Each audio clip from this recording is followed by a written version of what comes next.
and foremost, thank you very much for the International Medical Device Distributors Accelerator to have invited me to join you during this webinar. It's an honor to be here. I'm looking forward to learning from you, having your insights, and of course, hopefully bring some of my experience as well and share that with you.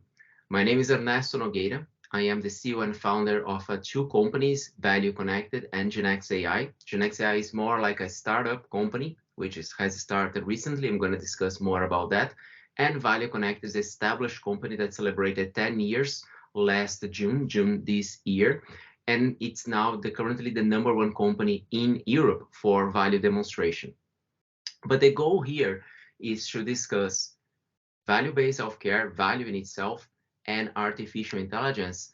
And looking, of course, I took the time to read through the IntMeDA mission, MEDA website, and of course, it makes me humble to be here, to be sharing my experience with you. And of course, as I said, I'm looking forward to learn as well. But I understand that one of the pillars for IntMeDA is to focus on productivity of teams, productivity of deals. And the concept of value is very important in that sense, because we typically tend to make too many visits, to push too many the same points to get progress, to obtain certain achievements regarding commercial deals, negotiations. If we consider the aspect of value, which is something we're going to discuss here in this presentation, in this session, is the aspect of looking who is taking the decision and what do they need to see. And although it sounds more complex, the idea is exactly as it says in the IntMeDA website, to increase productivity if we consider time as an aspect of that. So let's get started. And I have prepared this following agenda for today. So a brief introduction, then we're going to talk a little bit about value-based healthcare, which is a concept that started in the 50s. Then a little bit about ValueConnected, not only to describe to you what ValueConnected does, but also to share with you our methodology. And hopefully there will be things from our methodology that you can apply today in your businesses as well. In purple, as you see, you see Future of MedTech, AI and Beyond. It's purple because that's the session that we're going to go a little bit in depth on Genex AI and talk a little bit about artificial intelligence. What is artificial intelligence? What is the impact of artificial intelligence, and why suddenly everybody's talking so much about that? And then having some final remarks. That's the agenda that we have for today. And once again, feel free to interrupt me anytime. As soon as I hear somebody talking, I will stop and listen to you and address the comments or questions that you might have. So let's get started very briefly.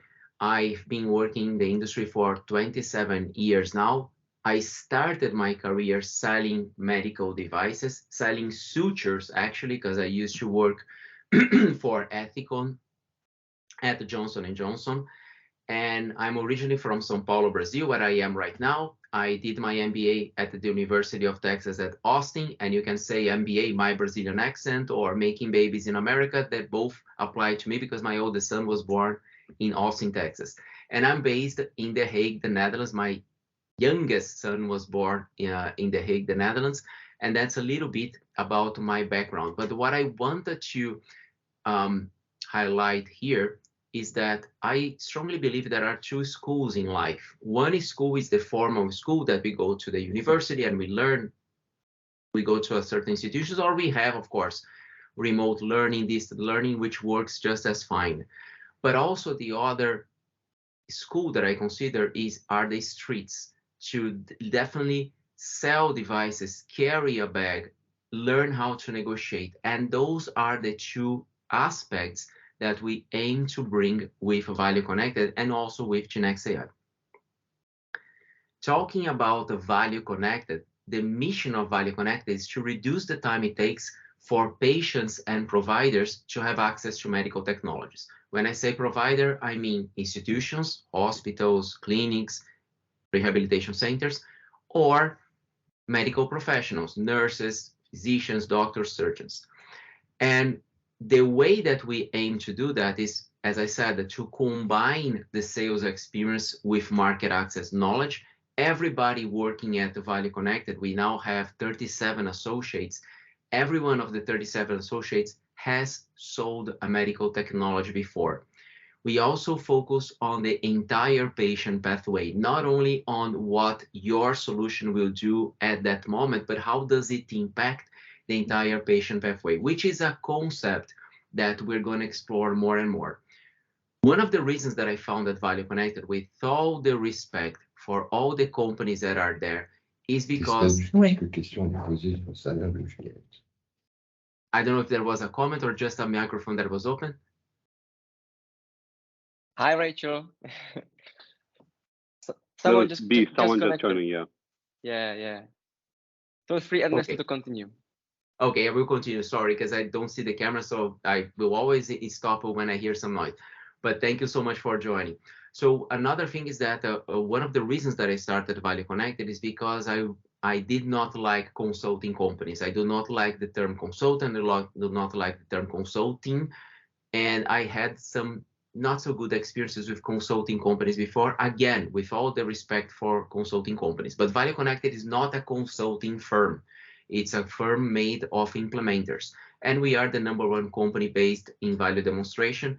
And we see here our offices locations in The Hague, the Netherlands, Berlin, Germany, and São Paulo, Brazil. And of course, we took a very good care to always have some nice weather pictures. But São Paulo, Brazil is usually like that.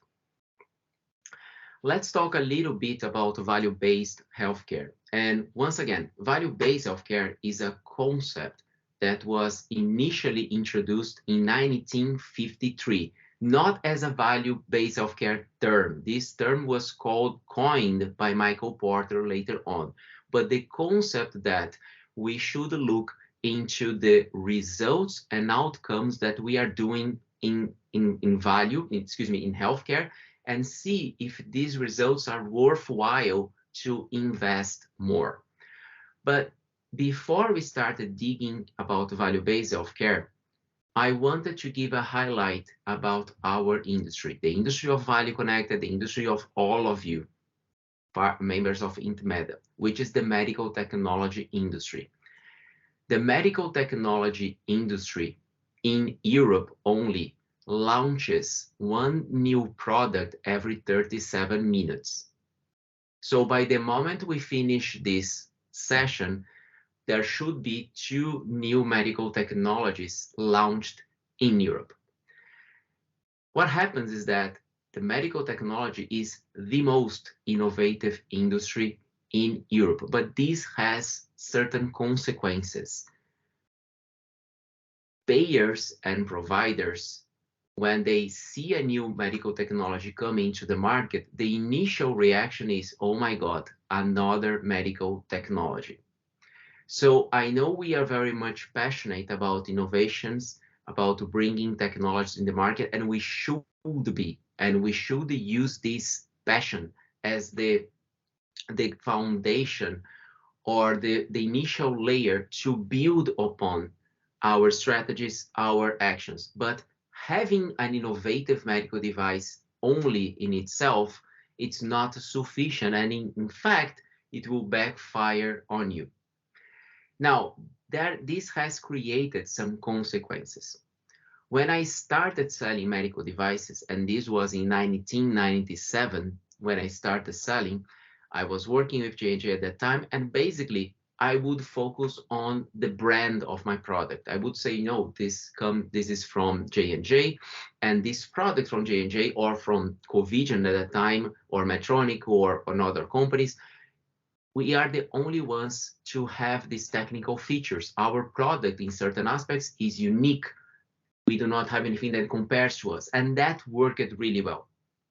But time passed by, and the technical gap between products started to be reduced. Medical technologies started to become more and more similar to each other. Absolutely, still today, there are differences, no question about it, but those differences are more subtle than they used to be.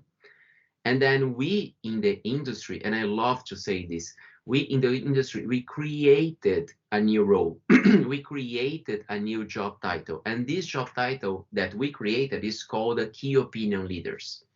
So we created our key opinion leaders, the doctors or the nurses or other medical professionals that would take up our cause and defend our product in their institutions, in their hospitals, clinics, ambulatories, wherever they work, or even outside of that, even to the market. And doctors, I'm focusing on doctors now, they remain one of the most important stakeholders that we should consider when we are approaching the market. But the problem now is that they are not the only ones. Starting towards the end of the 90s and getting a little bit starting on the 2000s, we started to see other people getting involved in the process. People that were not wearing white jackets, but they were wearing suit and tie or suits. People that are more interested in spreadsheets and costs and analysis than in clinical outcomes. And then different stakeholders came into place, and the goal was to communicate value, not rely on one single stakeholder, but to understand that there are other decision makers in the market. The willing of a doctor to say, I wanted to use this product is not going to be sufficient anymore to drive the results that we intended to have. Most of the companies that we work with at ValueConnected are in the middle towards the communication stage. They are understanding that convincing doctors is absolutely necessary. It's not important, it's absolutely necessary, but it's not sufficient.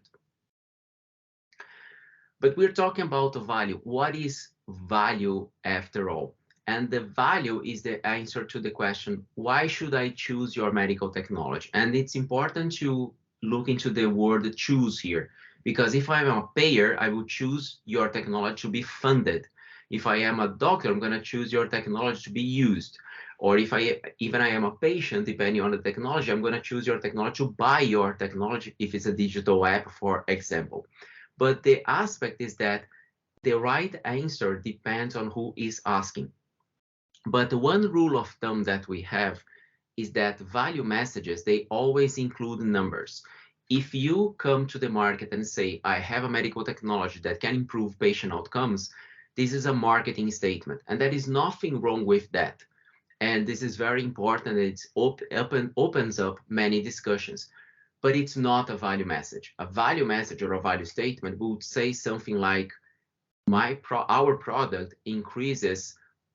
reduces bleeding by 20%, the occurrence of bleeding, or reduces reinterventions by 25%.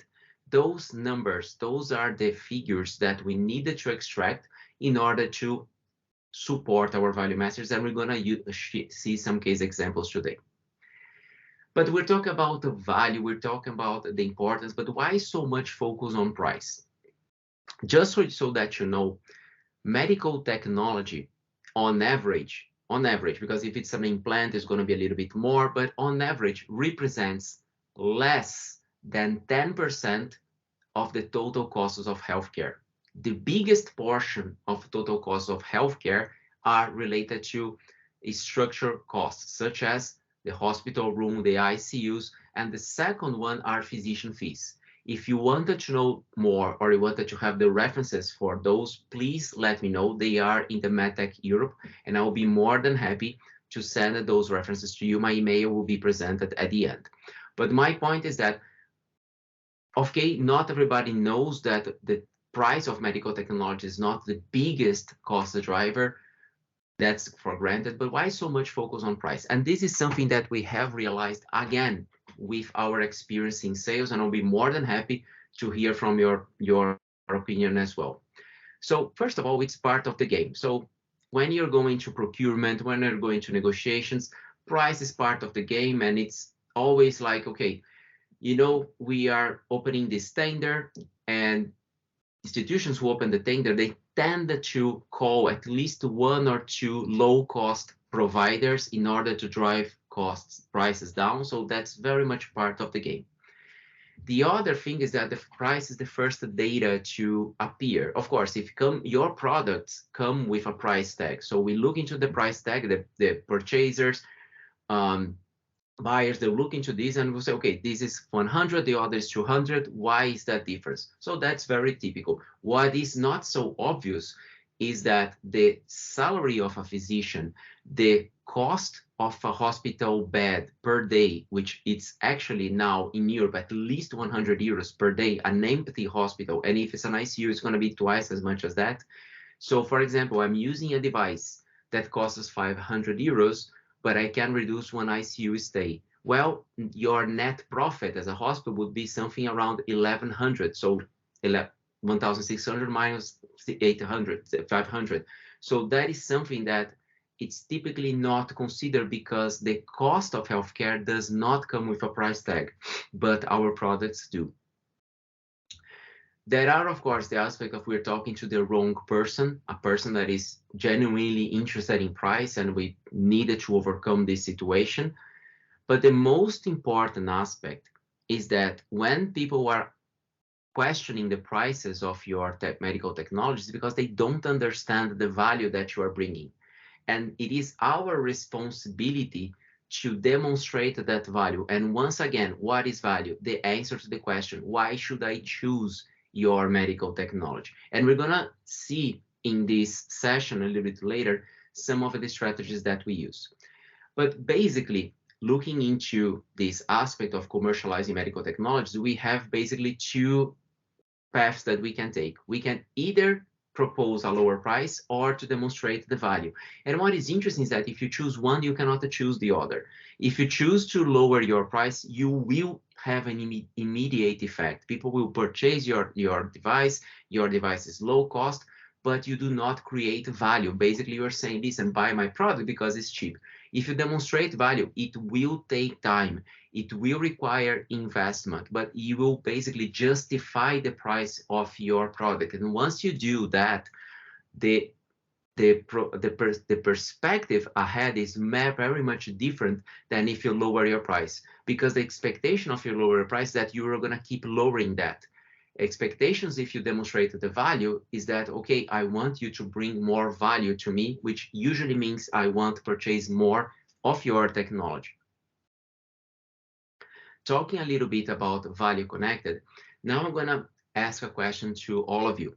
As you see here, we have two boxes, marketing and sales, and I've included some of the tasks that we have under marketing, some of the tasks that we have under sales. Of course, it is impossible to include everything that marketing does in a single slide, much less marketing and sales. So I'm not looking for precision here by all means. There are things that I did not include because of lack of room, lack of space, but I'm looking for consensus.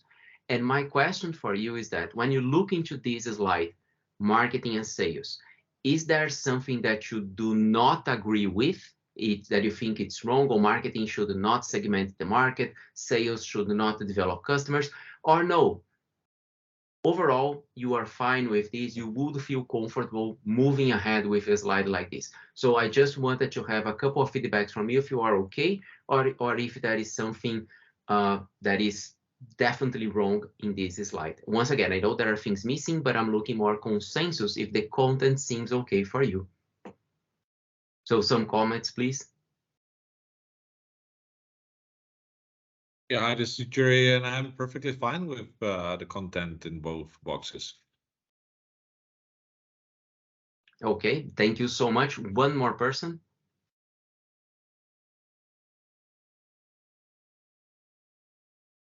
And again, I cannot see your camera, so I really would appreciate somebody could just say, and not somebody else say, okay, I'm fine. Well, maybe I can answer. Hello, I'm fine with the sales, the marketing also, but often I found out that the marketing, we should really go very in front of the deal. I would say long before we start with some deal, we should go on this strategy of marketing. Absolutely, absolutely, completely Because agree. if I'm too late, then I will miss the sales. Yes, absolutely. That's why you have developed marketing strategy and positioning, and this should definitely go before sales. Otherwise, you don't know what you are saying. Yeah. Completely agree with you. Just for the sake of the time of the presentation, thank you so much for your participation. Thank you so much. If you look into marketing and sales, the way to demonstrate value, if we look into health economics and reimbursement, they are doing the same thing for those who are not so much familiar with health economics and sales and reimbursement, sorry. Health economics also segments the market, understand the market needs. Segments the market, I'm talking to public or private payer. If I am in Paris, I'm gonna talk to the hospitals in the network of Paris, for example, APHP, or I'm gonna talk to private hospitals. If I am on a reimbursement, I have to identify the decision makers who will grant or not grant reimbursement for me.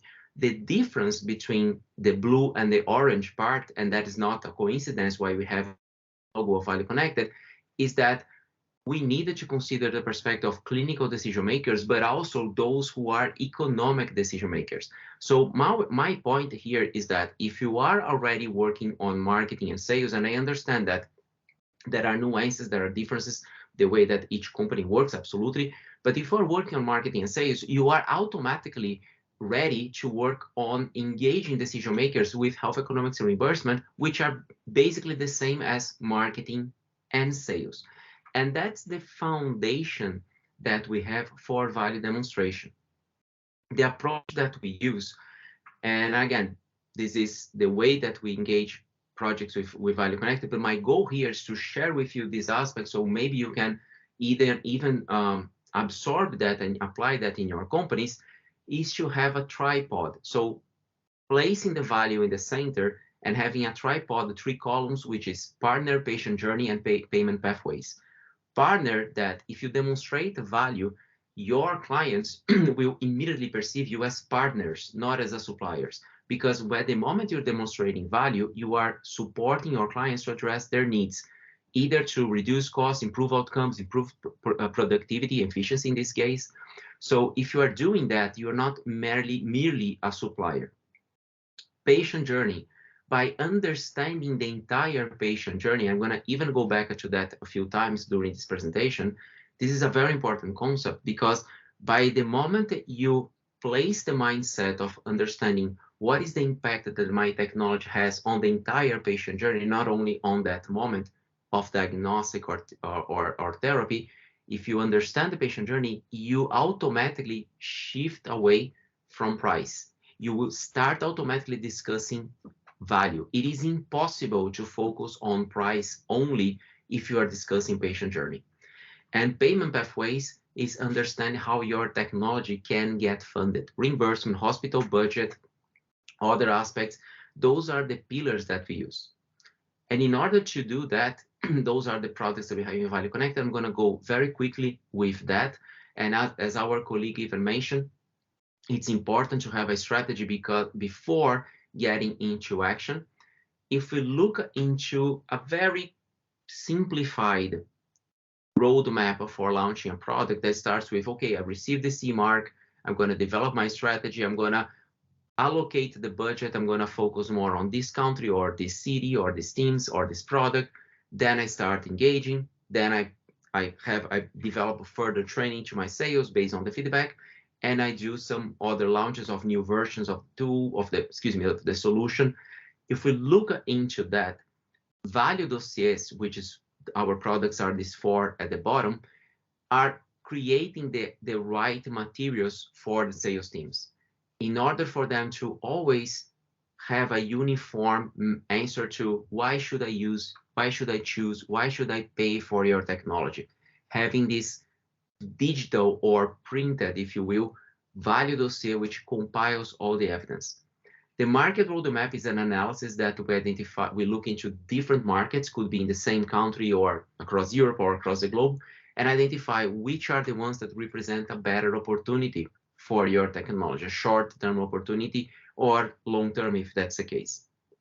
The field execution is when ValueConnected deploys one of our members to literally go in the field with you to support you engaging with payers, support you engaging with purchasers in the local language, in the local markets. And the value apps are the tools that we develop, which some of them apply AI as well, to quantify the value of your technology. And actually, we're going to look into this right now. I'm going to share 2 case examples. Once again, my goal is to stimulate, incentivize the takeaways from these case examples, that there are things that you can do yourselves. There are others. If we can help with ValueConnected, count on us. But we had a situation with a very, very large company in Europe, a very global medical device supplier, and they launched a new treatment for a gastric condition.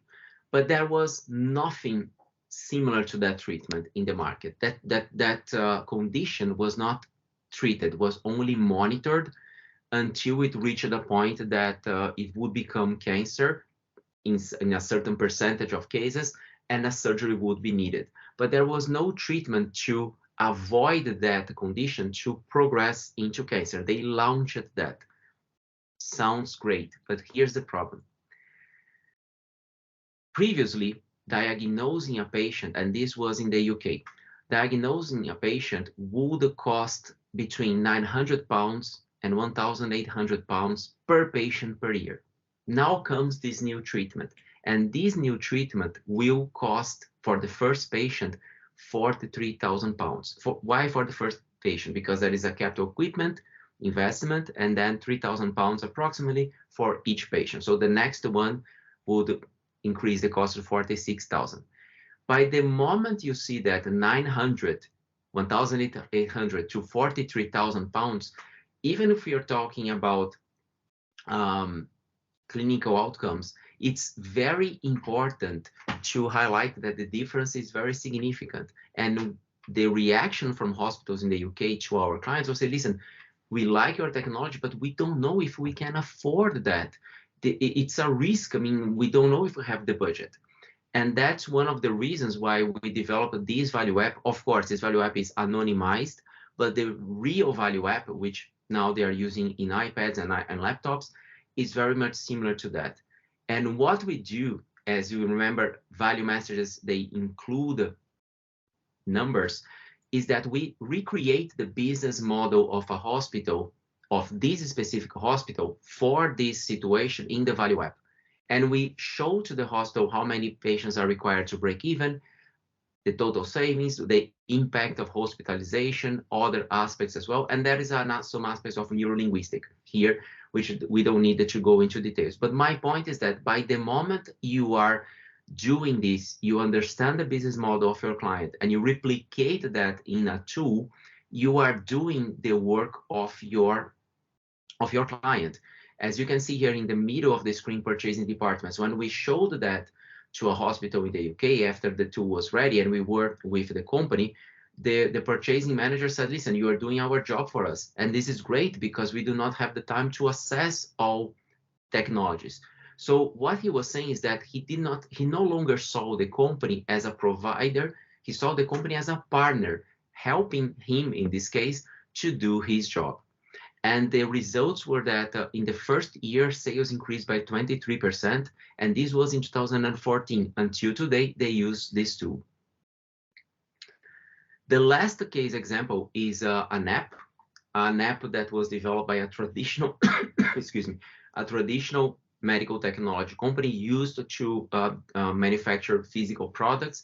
And those they started to go into the digital app arena, and they developed an app that would predict the chances for somebody to have a situation due to heart failure and anticipate that situation and alert the hospitals that a patient would need to be hospitalized. This anticipation, which would occur on a 4-hour window on average, could represent significantly cost reductions. But the initial reaction, this was a project in Italy, by the way, the initial reaction, oh my God, that this is too expensive. These patients, they will need to go to the hospital, although they will come in an emergency. We don't know if we can see that, we can see them. But the initial part, which we also applied in the previous case, was to understand what is the patient pathway. and that requires a little bit of time. So when we looked into the heart failure patients in this region in Italy, which is the Tuscany region, we saw that 35% of the patients that went to the hospital had to go back again in an emergency situation at least within a period of 1 year. And 24% of them, to the end, they had to return 4 to 8 times. So that led all this, understanding this entire patient pathway, understand that this patient would cost, each of those patients would cost significant amount of money to the payer at Toscana, to the region itself. And that's when understanding the entire patient pathway of reinterventions returning is different than just talking about how much does it cost for a device to use this device for a patient. Putting all of these together, bringing the analysis, we found several different messages for patients, the Ministry of Health, regions, local health units, because this is about Italy. I don't need to go about in details, but what I wanted to say is that even considering the cost of the device, even considering that only a small portion of patients will require a certain intervention, a reintervention, the savings were estimated as 9,000 euros for each 100 patients monitored with this app. And the providers had a much more projected savings because they were able to prepare themselves. So now this is a project that it's encompassing the entire Italian market. There are, of course, not all regions are taking the digital app, but now we have, if I'm not mistaken, 6 or 7 regions in which this app is regularly used. So that was another aspect of understanding, quantifying the value that you're bringing and presenting that to the stakeholders.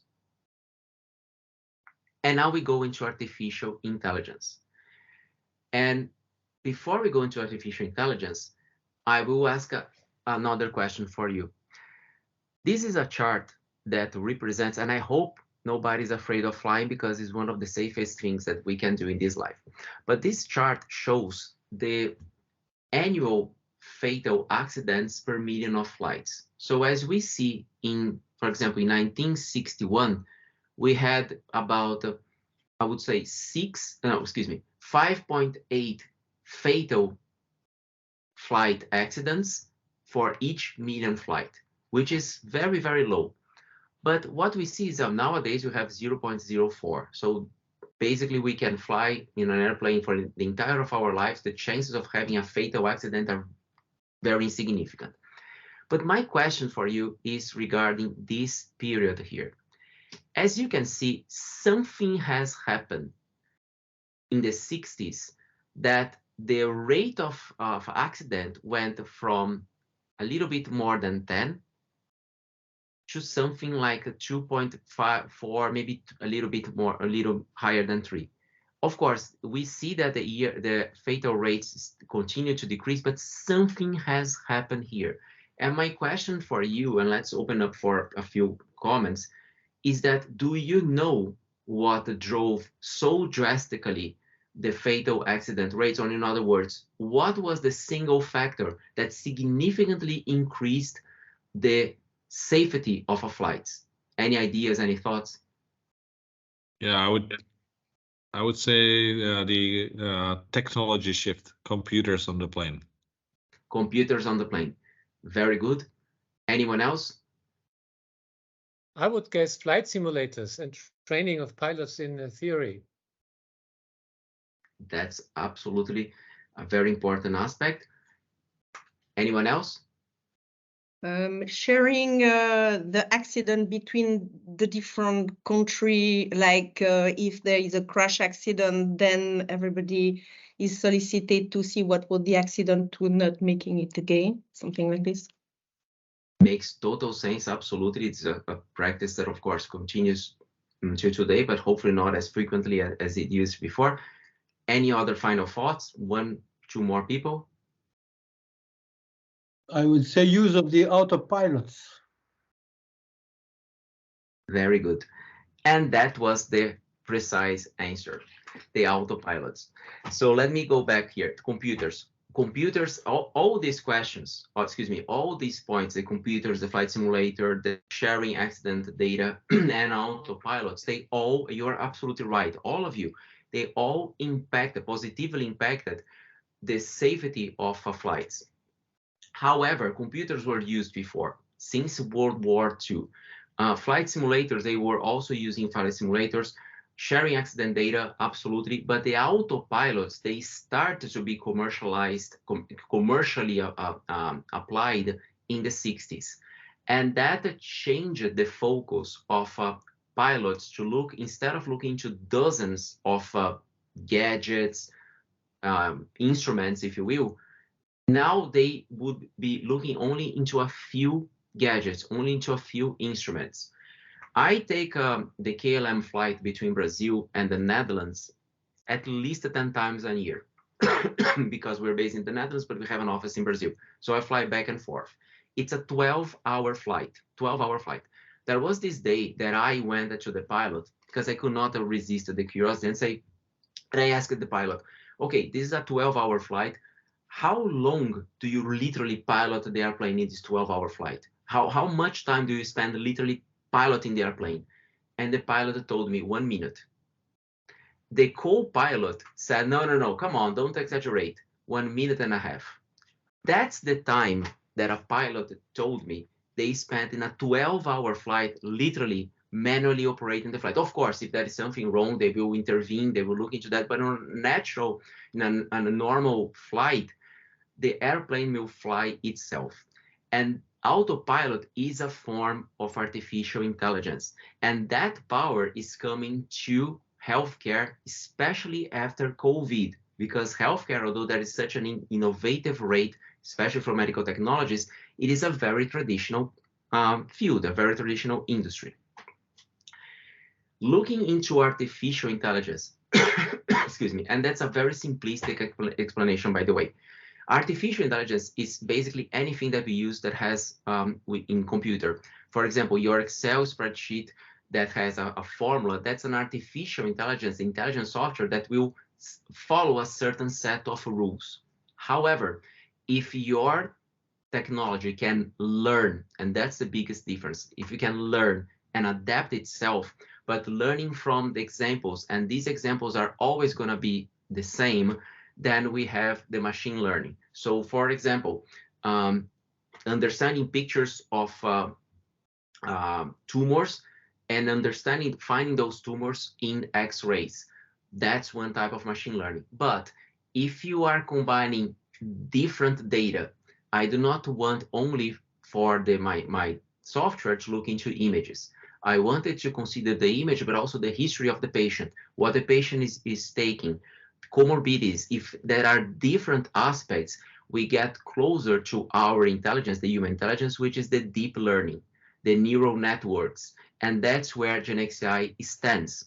So GenXAI uses, for example, 100 trillion parameters to do their analysis. In comparison, ChatGPT uses about 2 billion parameters. If you wanted to know the difference between 2 billion and 100 trillion, you can go to ChatGPT and ask the following question. If you needed the link to ChatGPT, let me know, I'll present the link later. But if you ask ChatGPT the following, I am in a room with 10 books. I read 2 of those books. How many books are left? ChatGPT will answer 8, because it won't understand that you read 2, but you didn't say that you removed those books. This seems like a subtle difference, but that's the difference between having a 2 billion parameter and 100 trillion parameter platform, which is GenXAI. If we look into AI taxonomy or classification for services and procedures, the US is leading this way. And this is very important for those of you commercializing AI.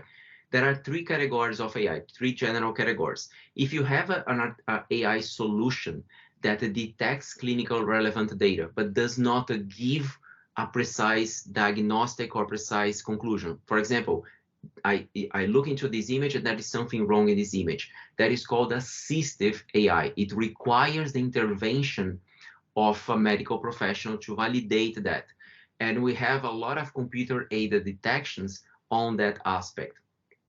GI Genius from Medtronic is one example. The augmentative AI is when you look not only in a snapshot, but you look into the history of the patient. And the easiest ones are companies like Dexcom, that they can look into the glucose parameters of a patient and determine what project in the future how that patient will be, or what problems or consequences that patient would have. So continuous glucose monitoring, for example. And autonomous are those that interprets a series of data, but it gives already diagnostic, which is, for example, retinal imaging, those devices that you point to the eye of the patient, and the device can immediately say if that patient has a retinopathy, a problem in the retina, or not. In Europe, there are different payment mechanisms, especially Sweden and Germany, although Sweden is not here. Sweden, Germany, and Belgium are countries that they are running to be the #1 AI and digital health adopters in Europe. Other countries are also running very fast towards that. And the adoption of AI, especially after COVID, prompt a new value aspect, not only about talking about clinical aspects, economic aspects, but as they say in France, organizational aspects. How much this technology can help me improve my efficiency, improve my productivity. The reason that GenXI exists is to accelerate even further the work that ValueConnected is doing. As you saw, there is one new product every 37 minutes. The amount of data, the amount of clinical studies that are generated are impossible for humans to process at the same pace that we used to do before. So that's why we have different systems, different platforms. I'm not going to go in details into that, but it's going to come in August 2023. So stay tuned. We have already conducted a few pilots with medical companies, and GenXI is definitely putting together very affordable solutions to accelerate the time it takes for decision makers to evaluate and project the savings, outcomes, efficiency gains of medical technologies. Just to give an example, we did a project with a company, the name of the company does not matter. We were able, using AI, to save 15 months of product launch planning with the use of GenXI. And those 15 months means reaching the market almost 15 months later, because there were still some things to do. They eventually reached it out 1 year, 1 year earlier, not later, sorry, 1 year earlier. And that means a lot for, in many circumstances, in many aspects of commercialization, positioning the product, many aspects. Final remarks. What I always, in every single presentation that I make, I always bring this phrase that we hear frequently from payers in Europe, Latin America, and the United States, that payers, those who are paying for medical technologies, which could be a hospital manager as well, using hospital budget, they say that the problem is not the price it's spending itself, but waste. They wanted to reduce waste. And the only way to talk about reducing waste is to understand the value of the technology that you're bringing.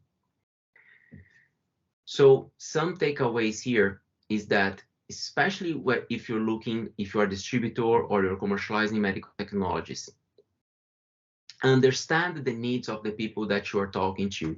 As previously said, having a strategy before getting into sales is very much effective, and that strategy should be developed to address the needs of those who are communicating to you.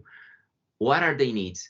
It's not only to buy medical technology. They wanted to reduce costs, they wanted to increase efficiency, reduce reinterventions. Are they aware of the needs that they have? For example, the case of Italy, the Italian payers were not even aware about the costs of a heart failure patient. When they became aware, they understood the value of the digital app designed to target those needs.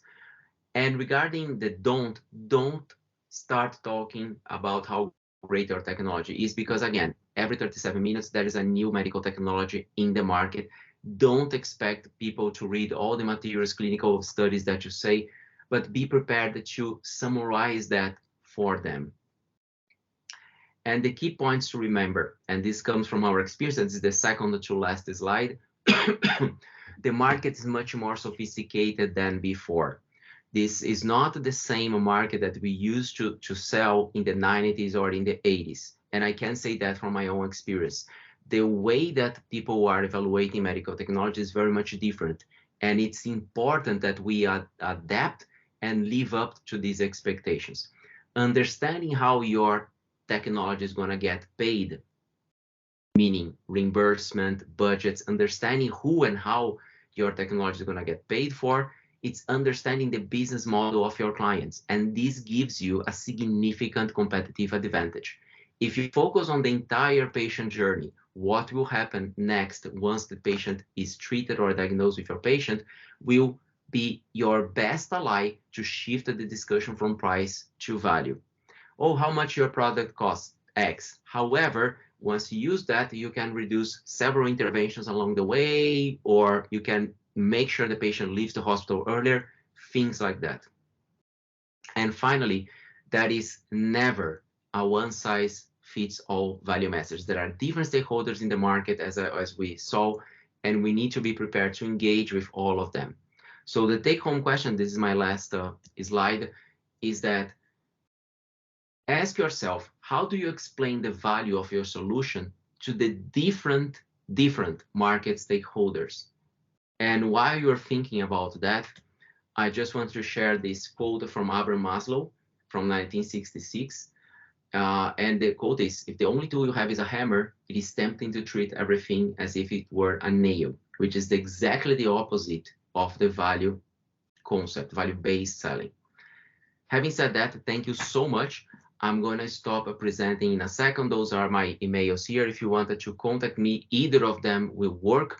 If you, of course, wanted to talk more about ValueConnected, feel free to use ValueConnected. Artificial intelligence, just use the Genix AI or either one of them. But once again, I will stop sharing my screen now, and I will be happy to take any questions that you might have.